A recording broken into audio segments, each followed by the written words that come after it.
ನಾನು UKGಯಲ್ಲಿ ಓದ್ತಾ ಇರೋ ಅನನ್ಯ ಎಸ್ ಪಿನ್ನಾಳ್ ಅವರ ಅಮ್ಮ. ನಮ್ಮ ಅನನ್ಯ ಈ ಚಿಗುರು ಪ್ರೀ ಸ್ಕೂಲಲ್ಲಿ ನರ್ಸರಿಯಿಂದ UKGವರೆಗೂ ಓದ್ತಾ ಇದ್ದಾಳೆ. ಅವಳಿಗೆ ನರ್ಸರಿ ಹಚ್ಚಬೇಕಾದ್ರೆ ಇಲ್ಲೇ ನಮಗೆ ನಿಯರ್ ಎಲ್ಲಿ ಹಚ್ಚಬೇಕು ಅಂತ ಗೊತ್ತಿರಲಿಲ್ಲ. ನಾವು ಇಲ್ಲೇ ನಮಗೆ ಮನೆ ಹತ್ತಿರ ಇದೆ ಅಂತ ಅಂದ್ಬಿಟ್ಟು ಇಲ್ಲೇ CBSE ಇದೆ, ನಮ್ಮ ಮನೆಗೆ ನಿಯರ್ ಆಗ್ತಿದೆ, ಚಿಕ್ಕವಳಲ್ಲ, ಬೇರೆ ಕಡೆ ಕಳಿಸಿದ್ರೆ ಪ್ರಾಬ್ಲಮ್ ಆಗುತ್ತೆ ಅಂದ್ಬಿಟ್ಟು ಇಲ್ಲೇ ಹಚ್ಚಿದ್ವಿ. ನರ್ಸರಿಗೆ ನಾವು ಮೊದಲು ಅಡ್ಮಿಷನ್ ಮಾಡಿಸಿದ್ವಿ ವಯಸ್ಸಿನ ಪ್ರಕಾರ. ಅವಳು ನರ್ಸರಿ ಹಚ್ಚಬೇಕಾದ್ರೆ ಒಂದು ಅಕ್ಷರನೂ ಅವಳಿಗೆ ಓದೋಕ್ಕೆ ಬರೆಯೋಕ್ಕೆ ಗೊತ್ತಿರಲಿಲ್ಲ.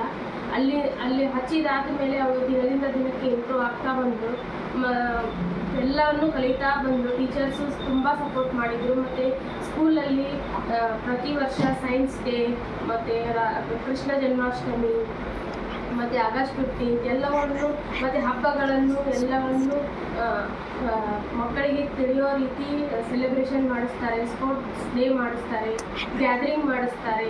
ಅವಳು ಇದನ್ನು ಗ್ಯಾದರಿಂಗಲ್ಲಿ ತಗೊಂಡಿದ್ದಾಳೆ. ಮತ್ತು ಇದನ್ನು ನರ್ಸರಿ LKGಯಲ್ಲಿ ಸ್ಪೋರ್ಟ್ಸಲ್ಲಿ ತಗೊಂಡಿದ್ದಾಳೆ. ಮತ್ತು ಈ ವರ್ಷ UKGಯಲ್ಲಿ ಒಂದು ಪ್ಲೇಸಿಂಗ್ ಬಾಲ್ ಅನ್ನೋ ಇದರಲ್ಲಿ 3rd ಬಂದಿದ್ದಾಳೆ, ಇನ್ನೊಂದರಲ್ಲಿ 2nd ಬಂದಿದ್ದಾಳೆ. ಈ ವರ್ಷ 2 ಪದಕಗಳನ್ನು ತಗೊಂಡಿದ್ದಾಳೆ. ಮತ್ತು ಸ್ಕೂಲಲ್ಲೂ ಚೆನ್ನಾಗಿ ಓದ್ತಾ ಇದ್ದಾಳೆ, ಬರೀತಾ ಇದ್ದಾಳೆ. ಮತ್ತು ಅದರ್ ಆ್ಯಕ್ಟಿವಿಟೀಸ್ ಎಲ್ಲ ಮಾಡಿಸ್ತಾರೆ. ಅವಳು ಕೂಡ ಖುಷಿಯಿಂದ ಪಾಲ್ಗೊಳ್ತಾಳೆ. ಮತ್ತು ಎಲ್ಲ ಶಿಕ್ಷಕರು ನಮಗೆ ನಮ್ಮ ಮಗಳಿಗೆ ಸಪೋರ್ಟ್ ಮಾಡಿದ್ದಾರೆ. ಅವಳು ತುಂಬ ಇಂಪ್ರೂವ್ ಆಗ್ತಾ ಬಂದಿದ್ದಾಳೆ. ಎಲ್ಲ ಸಪೋರ್ಟ್ಗೆ ನನ್ನ ಧನ್ಯವಾದಗಳು. Thank you very much.